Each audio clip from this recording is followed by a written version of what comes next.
జైన మతాన్ని స్థాపించింది వృషభనాథుడు. జైన మతం యొక్క చారిత్రాత్మక స్థాపకుడు పార్శ్వనాథుడు. ఈయన 23వ తీర్థంకరుడు అండ్ 24వ తీర్థంకరుడు వర్తమాన మహావీరుడు. ఇప్పుడు వీరి గురించి తెలుసుకుందాం. వృషభనాథుడు యొక్క చిహ్నం ఎద్దు. వృషభనాథుడు గురించి ఋగ్వేదంలో ఇతని గురించి పేర్కొనబడింది అండ్ పురాణాల్లో ఇతని నారాయణుడు అంటారు. ఇంకా పార్శ్వనాథుడు 23వ తీర్థంకరుడు. ఈయన యొక్క చిహ్నం పాము. ఈయన బిరుదుడు పురుషధనియ. ఈయన యొక్క బోధనలు సత్యం, అహింస, అపరిగ్రహ, ఆస్తేయం. ఈయన తల్లిదండ్రులు తల్లి వామలాదేవి, తండ్రి అశ్వసేనుడు. 30వ ఏట సన్యాసాన్ని స్వీకరించాడు. నిగ్రంథ అనే కొత్త మతాన్ని స్థాపించాడు. బంధాల నుండి బయటపడిన వాడు అని అర్థం. వర్తమాన మహావీరుడు యొక్క బిరుదు మహావీర న్యాయపుత్ర నిర్ఘ్రంథ్. ఈయన యొక్క తెగ జ్ఞాత్రిక. తండ్రి సిద్ధార్థుడు, తల్లి త్రిశల, లిచ్చావిత్ కుమార్తె ఈమె త్రిశల.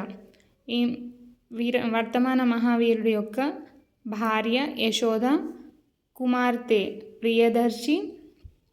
ప్రియదర్శి యొక్క భర్త జమాలి. వర్తమాన మహావీరుడి జన్మస్థలం కుందగ్రామం. క్రీస్తుపూర్వం 540 బీహార్లోని వైశాలిలో జన్మించాడు.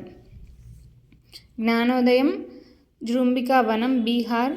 రిజుపాలిక నది ఒడ్డున సాల్ట్రీ అంటే గుగ్గిలం కలప చెట్టు కింద ఆయనకి జ్ఞానోదయం అయింది.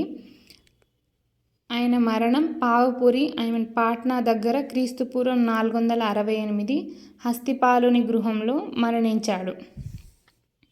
30వ ఏట సత్యాన్వేషణకై బయలుదేరి మొదటిసారిగా 6 సంవత్సరాలు గోసలి మక్కలిపుత్తతో కలిసి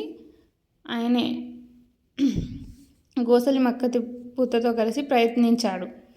అండ్ తర్వాత గోసలి మక్కలిపుత్త యొక్క ఆయన ఒక మతాన్ని స్థాపించాడు. ఆ మతం పేరు అజీవక మతం. ఈ మతాన్ని బిందుసారుడు స్వీకరించాడు. వర్తమాన మహావీరుడు 12 సంవత్సరాలు సత్యాన్వేషణ చేసి 42వ ఏట జ్ఞానోదయం అయింది ఆయనకి. ఇంకా అప్పటి నుండి వర్తమాన మహావీరుణ్ణి అర్హంత్ జీనుడు అంటాడు. జీనుడు అంటే జయించినవాడు అని అర్థం. ఇంకా బ్రాహ్మణులను వేదాలను ఖండించాడు వర్తమాన మహావీరుడు. కర్మ సిద్ధాంతాన్ని పై విశ్వాసం ఉంచాడు వర్తమాన మహావీరుడు. Thank you.